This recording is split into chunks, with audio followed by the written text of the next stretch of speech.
મારું નામ દીપક છે. મારા પિતા શહેરમાં નાળીઓ સાફ કરતા હતા. છતાં પણ તેઓ મને એક મોંઘા સ્કૂલમાં ભણાવતા હતા. કક્ષાના બધા બાળકો મારી મજાક ઉડાવતા અને શિક્ષકો પણ મારી સાથે કઠોર વર્તન કરતા. ક્યારેક તો માર પણ પડતો. એક દિવસ મારું મેટ્રિક પરિણામ આવ્યું. હું બોર્ડમાં ખૂબ સારા ગુણ સાથે પાસ થયો. આ વાત જોઈને મારા ક્લાસના બાળકોના માતા પિતાએ પ્રિન્સિપલને કહી દીધું કે જો દીપક અહીં ભણતો રહેશે તો તેઓ પોતાના બાળકોને સ્કૂલમાંથી કાઢી લેશે. પ્રિન્સિપાલે મારી ઉપર ચોરીનો ખોટો આરોપ મૂક્યો અને મને સ્કૂલમાંથી બહાર કરી દીધો. આ જોઈને મારા પિતા રડી પડ્યા. ત્યારે મેં પપ્પાને કહ્યું, એક દિવસ આવશે જ્યારે એ જ પ્રિન્સિપલ સાહેબ મારે મળવા માટે લાઇનમાં ઊભા રહેશે. લોકો એ વાત પર હસ્યા. પણ 12 વર્ષ પછી જ્યારે પ્રિન્સિપલ નિવૃત્ત થયા તો હું આશ્ચર્યમાં પડી ગયો. મારી બેગમાંથી હેડમાસ્ટરે ખોટું કહીને મોબાઈલ કાઢ્યો અને કહેવા લાગ્યા કે આ ચોરીનું છે, અને પછી બધા સામે મને ધક્કા મારવા લાગ્યા. હું તો સ્ટાફ રૂમમાં ગયો જ નહીં તો મોબાઈલ ક્યાંથી ચોરી હોત. જેમ જ રજાઓ પૂરી થઈ, આખા સ્કૂલમાં બાળકોની તલાશી લેવાઈ, કારણ કે કોઈએ પ્રિન્સિપલના રૂમમાંથી મોબાઈલ ચોર્યો હતો. એ દિવસ પણ હું આખો સમય મારી જ ક્લાસમાં હતો, કેમ કે સવારે પપ્પાએ મને થોડા પૈસા ખજાનાની જેમ આપ્યા હતા, પણ હું સ્કૂલ પહોંચતા જે પૈસા દંડ તરીકે આપવાનો પડ્યો, કારણ કે મારા જૂના ફાટેલા જૂતાની જગ્યા પર નવા લાવ્યા ન હતા. આ તો છેલ્લા 1 અઠવાડિયાથી ચાલી રહ્યું હતું. પપ્પાએ વચન આપ્યું હતું કે આ મહિનાની પગાર મળે એટલે તારે નવા જૂતા લઈ આપું. મારા જૂતા બહુ જૂના થઈ ગયા હતા. અંગૂઠા તો બહાર દેખાઈ જતા હતા. પૂરી ક્લાસ મારા હુલિયા પર હસતી હતી, પણ હું શાંત રહેતો, કેમ કે પપ્પાએ કહેલું કે દીપક, તારી આખી એકાગ્રતા ફક્ત ભણતર પર રાખજે, જેથી એક દિવસ તું એ ઊંચાઈ પર પહોંચીશ જ્યાં તારો મજાક ઉડાવનારા લોકો તારી ઇજ્જત કરવા મજબૂર થઈ જશે. હું ક્યારેય કોઈની વાતો પર ધ્યાન ન આપતો. ઘણીવાર જ્યારે દિલ ખૂબ દુઃખી થતું તો થોડું રડી લેતો અને પછી પાછો સામાન્ય થઈ જતો. હું ક્યારેય ક્લાસના ગ્લાસમાંથી પાણી પી નહીં શકતો. મારા માટે અલગ ગ્લાસ બેગમાં રાખવામાં આવતું. હું બીજા વિદ્યાર્થીઓ સાથે બેસીને ભોજન પણ નહોતો કરી શકતો. આ સગવડ તો સ્કૂલમાં પ્રવેશથી જ શરૂ થઈ ગઈ હતી. પપ્પાએ પોતાનું લોહી પસીનો બહાવીને મને સારા સ્કૂલમાં ભણાવવાનું સ્વપ્ન જોયું હતું. પ્રિન્સિપલ વારંવાર બોલાવતા અને કહેતા કે દીપકના પપ્પાને કહો કે એ લોકોની સ્થિતિ પ્રમાણે કોઈ સસ્તો સ્કૂલ પસંદ કરે. અહીંના માતા પિતા એના પ્રેઝન્સથી નારાજ છે. જ્યારે પપ્પા સારા કપડાં પહેરીને મારી ફી ભરવા આવતા ત્યારે પણ તે જ વાત સાંભળવી પડતી, દીપકને ક્યાંક બીજા લઈ જાઓ, સ્કૂલની પ્રતિષ્ઠા ખરાબ થાય છે. પપ્પા ચૂપચાપ પાછા ચાલ્યા જતા.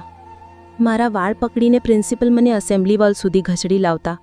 બીજા બધા વિદ્યાર્થીઓ પણ ભેગા થયા. પછી તેમણે પપ્પાને ફોન કર્યો. પપ્પા પણ નડતા કાંપતા આવ્યા. ડેસ્ક સાથે અથડાતા મારા મોઢા પર ફૂલાવું આવી ગયું હતું.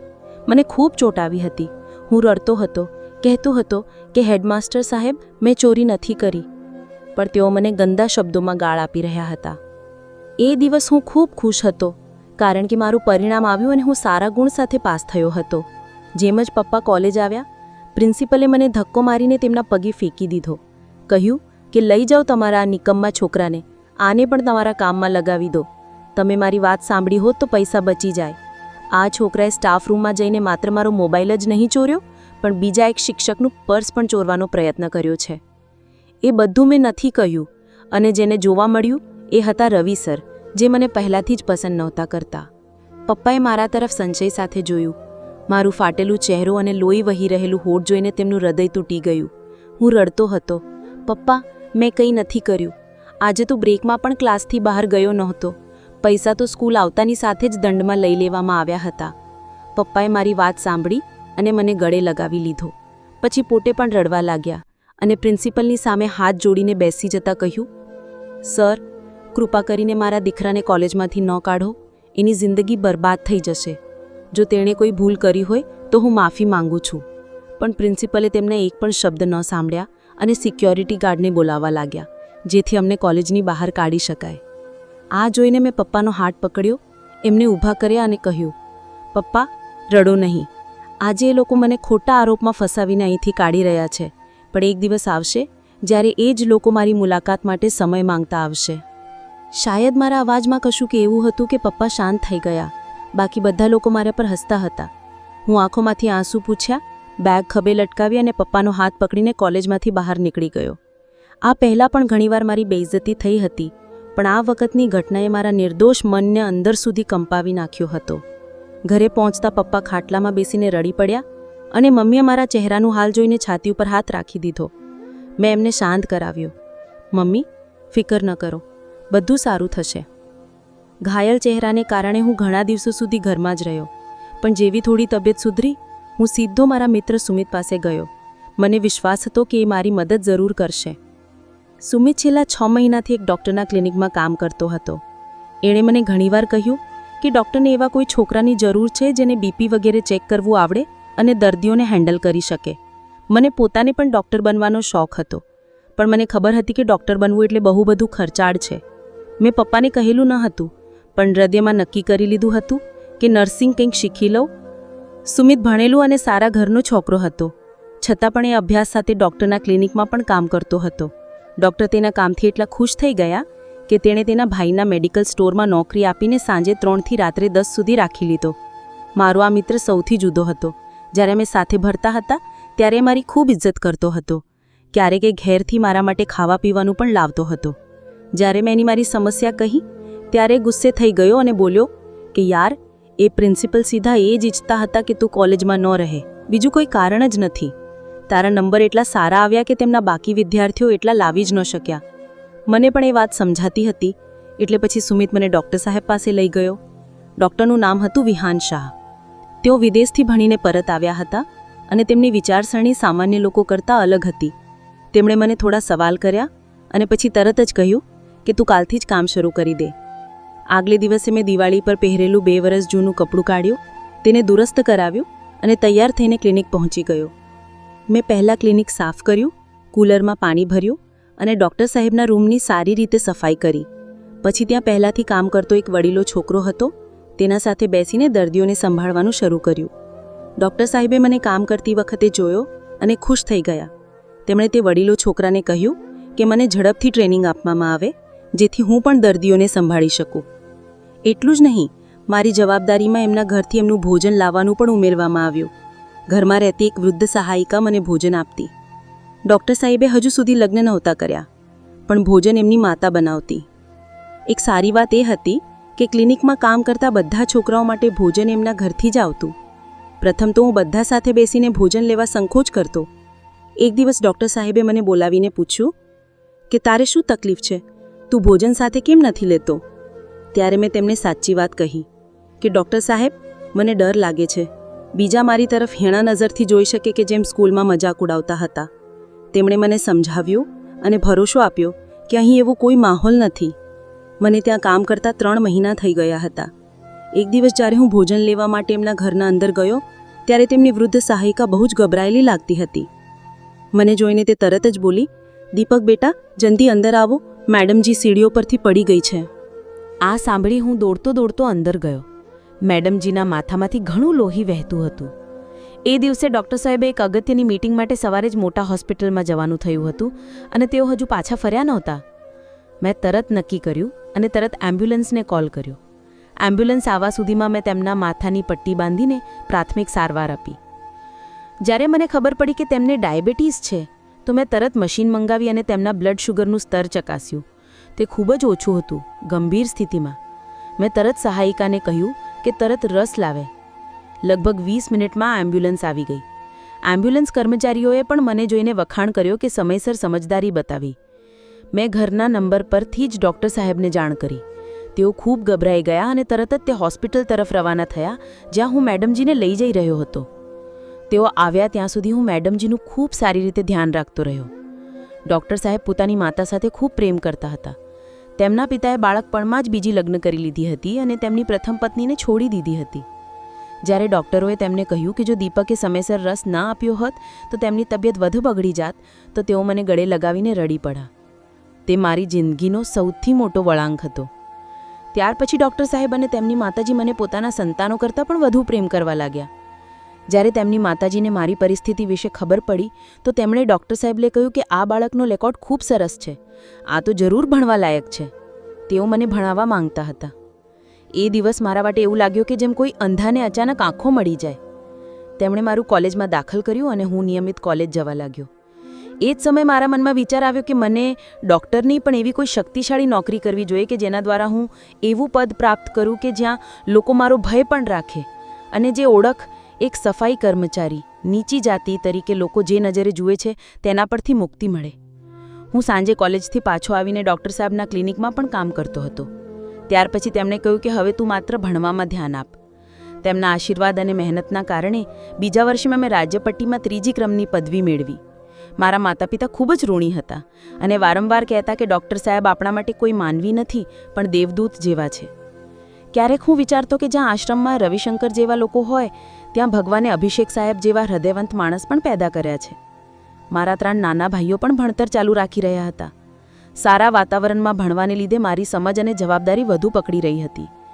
જ્યારે ડૉક્ટર સાહેબે મને મારા ભવિષ્ય વિશે પૂછ્યું ત્યારે મેં મારી ઈચ્છા જણાવેલી. તેઓ લાંબો સમય હસ્યા અને પછી કહ્યું, દીપક, તું સમાજની અપમાનજનક સ્થિતિનો બદલો લેવા માંગે છે, પણ શું તને નહીં લાગે કે જો તારી પાસે શક્તિ આવી જાય તો તું પણ એ જ શોષણ કરતા વ્યવસ્થાનો ભાગ બની જાય? મારા મૌનમાં તેઓ સાચા હતા. કદાચ હું બદલો લેતા લેતા પોતે જ કઠોર અને અયોગ્ય બની જઈશ. તેમ છતાં તેમણે મારી ઈચ્છાનો સન્માન કર્યું અને હું એક સારા કોલેજમાંથી ગ્રેજ્યુએટ થયો. તેમની ભલામણથી મેં પોલીસ વિભાગમાં ભરતી લીધી. હું તમામ પરીક્ષાઓ પાસ કરેલી હતી અને ફિટનેસ ટેસ્ટ પણ સફળતાપૂર્વક પૂરો કર્યો હતો. છતાં અંતિમ તબક્કે ભલામણ જરૂરી બની. મને સબ ઇન્સ્પેક્ટર તરીકે નિમણૂક મળી. મારા માતા પિતા અને ડૉક્ટર સાહેબની માતાજીના આશીર્વાદ મારી સાથે હતા. ડૉક્ટર સાહેબે ક્યારેય લગ્ન નથી કર્યા હતા. તેમની માતાજી દેહ વિમુક્ત થઈ ગઈ હતી, પણ મારી માતાજી હજુ પણ મને ઝટકો આપતી અને પ્રેમથી વહાલી પાડતી. છતાં હું લગ્ન કરવા તૈયાર નહોતો. મારો એક ભાઈ મેડિકલ કોલેજમાં પ્રવેશ લીધો, બીજાએ ઇજનેરીમાં અને ત્રીજાએ વિદેશમાં નોકરી માટે અરજી કરી અને નસીબે સાથ આપ્યો. મારો સૌથી નાનો ભાઈ સેનામાં જવા ઈચ્છતો હતો અને હું તેને કેડેટ કોલેજમાં ભણાવતો હતો. જીવન અત્યારે ઝડપથી આગળ વધી રહ્યું હતું.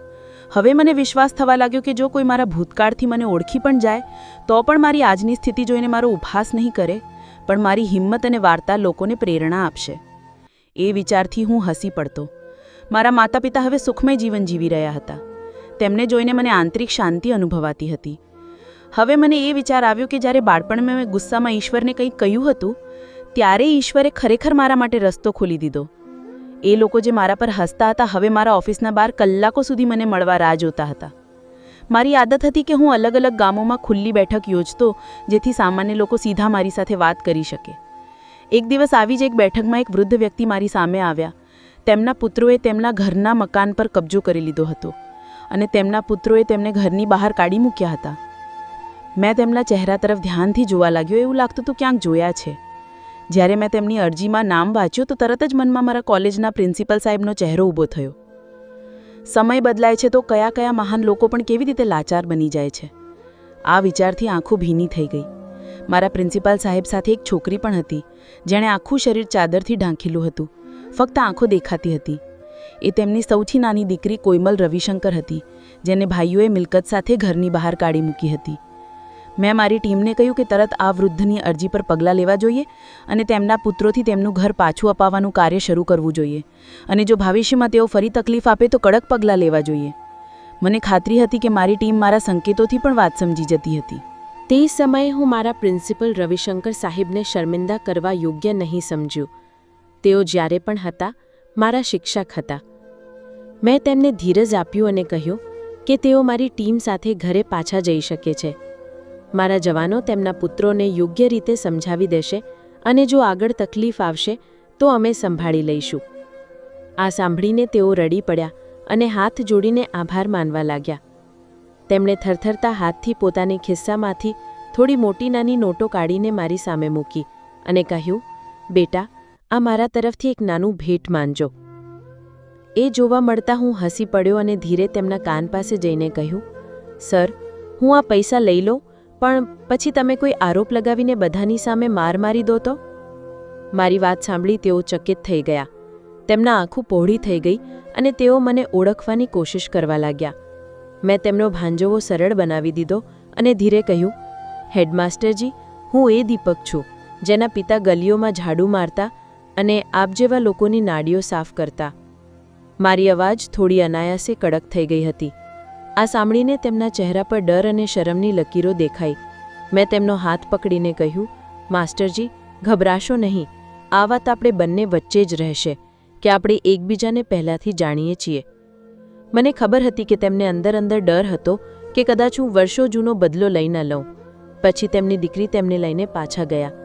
મેં મારી ટીમને ખાસ કહેલું કે આ વૃદ્ધનું વિશેષ ધ્યાન રાખવામાં આવે કારણ કે તેઓ શિક્ષણ ક્ષેત્રે જોડાયેલા હતા અને સમાજમાં શિક્ષકનો માન ખૂબ ઊંચો હોય છે. મહોલ્લાના લોકોએ જણાવેલું કે તેમના નિષ્ફળ પુત્રો તેમને અગાઉ પણ ઘણો વખત માર મારીને ઘરની બહાર કાઢી મૂકી ચૂક્યા છે અને આ વખત તો એક હદ જ પાર કરી દીધી.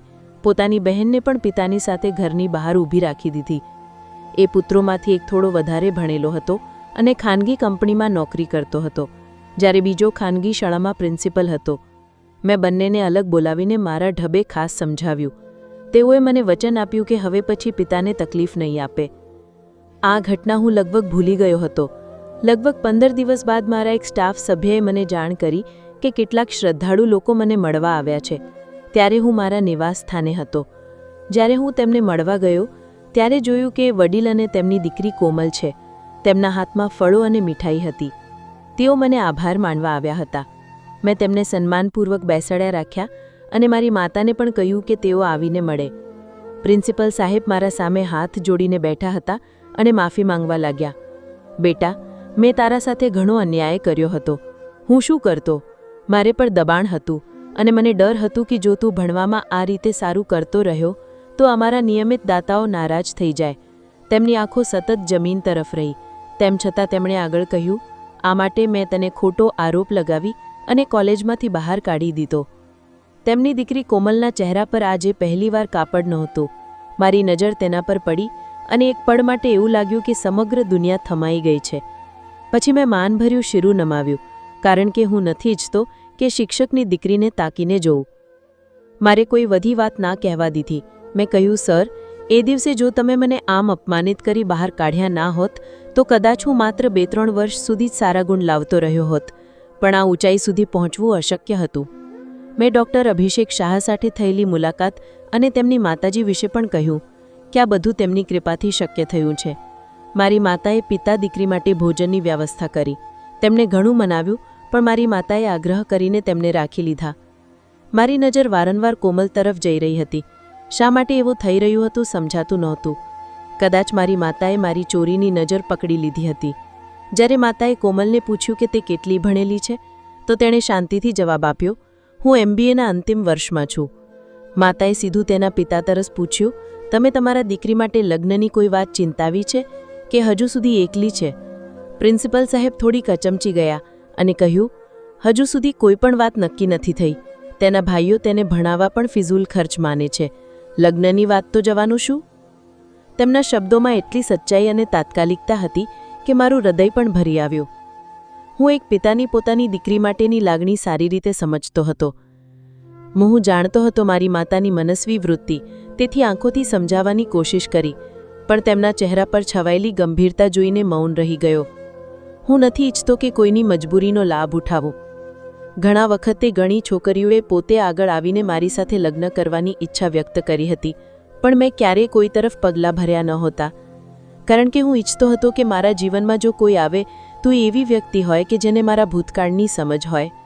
મારી એક વિચિત્ર ઈચ્છા હતી કે કોઈ પણ વ્યક્તિ માત્ર મારા ભૂતકાળને દયા કે સહાનુભૂતિથી ન સ્વીકારે.